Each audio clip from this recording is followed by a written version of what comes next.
রাজধানীর imperial hotel ইন্টারন্যাশনালে শুক্রবার ১লা মে সন্ধ্যায় অনুষ্ঠিত হয়ে গেল মর্যাদাপূর্ণ ইম্পেরিয়াল ফটো সাংবাদিক অ্যাপ্রিসিয়েশন অ্যাওয়ার্ড ২০২৬।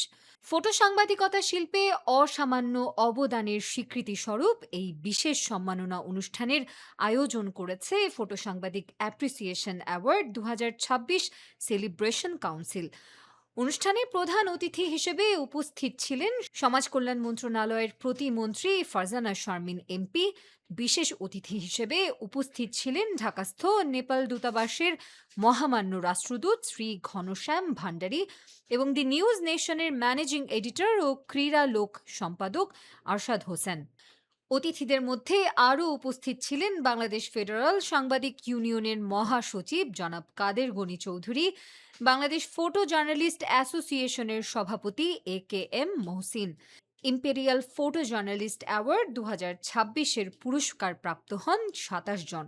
এর মধ্যে নেপালের ১০ জনকে সম্মাননা অ্যাওয়ার্ড তুলে দেওয়া হয়। ফটো সাংবাদিকতায় ৫৭ বছর অবদানের জন্য বিশেষ সম্মাননা পান রয়টার্সের ফটো সাংবাদিক রফিকুর রহমান।